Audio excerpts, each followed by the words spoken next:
I think we've all been in interviews saying this today. I think we're all going to say something very similar, but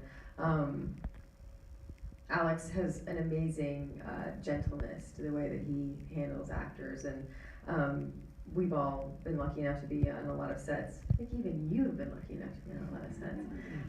And you know, you're not always in a position where a director knows how to get the best out of you. And I think we all felt like he met us in different places in order to get the best out of us. And we were very lucky that because of his acting experience and because of his sensitivity to that, we all felt free to do that. Not to answer for you guys, but Yeah. How long do we have?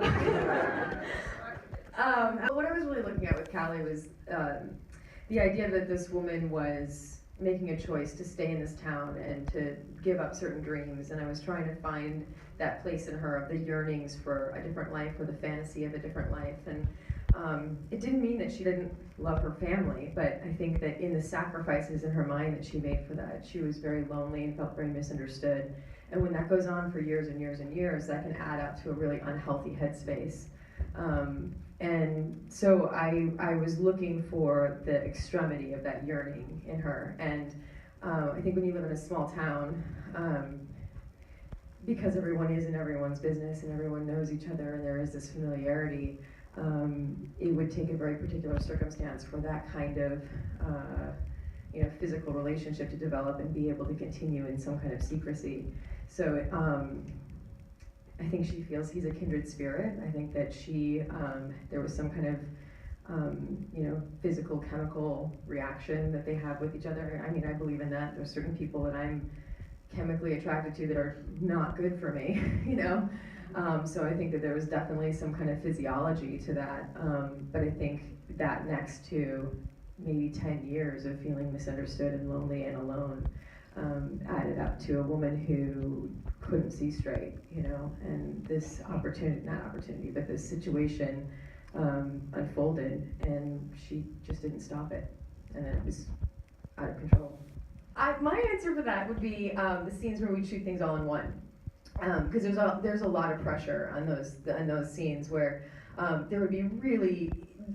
Jaron Blaschke, who's the cinematographer for this, is absolutely phenomenal. He's really an incredible creative talent, and Alex and Jaron had an incredible collaboration together. And Jaron would design with Alex these really complicated shots that had to absolutely hit every mark exactly right technically. All these things that technically had happened. But in the midst of that, we'd have a 4-page scene where we weren't going to cut. There was no coverage, and we had to have exactly the right pace. Never drop a line. Never know that there was no chance to fix it in the edit. And God forbid it was the time they got the camera move exactly right, and we were the ones who screwed it up. So there was an excitement to that, and I think that. For a lot of our scenes were shot that way. For me, there was an adrenaline rush, and I think part of my performance came from that adrenaline rush. But that's a pressure that you don't normally have on a set, So to get the performance, the energy, the pace, and the technical stuff together, I would say would probably be one of the biggest challenges based on the visual design. Come up with a good one. You right here in the front. This one.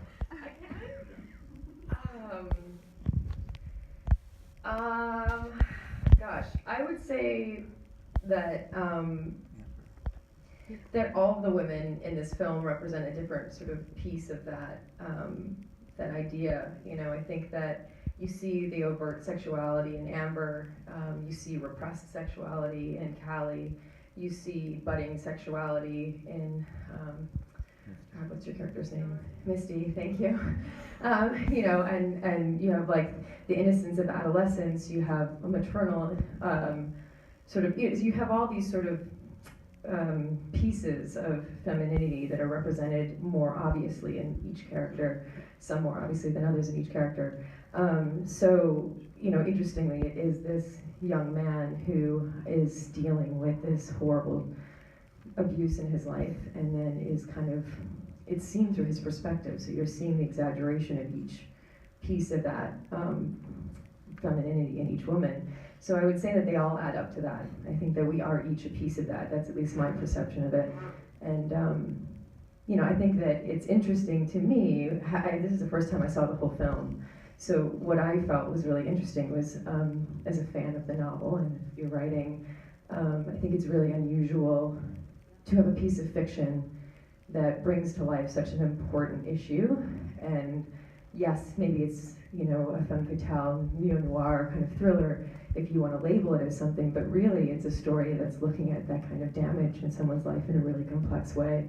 And the domino effect of all of the damage that comes from that, and I think that when you can show that through fiction, people can start to process what that means and start to think about how they might be able to help people who are in that situation in some way. So that was my takeaway from today.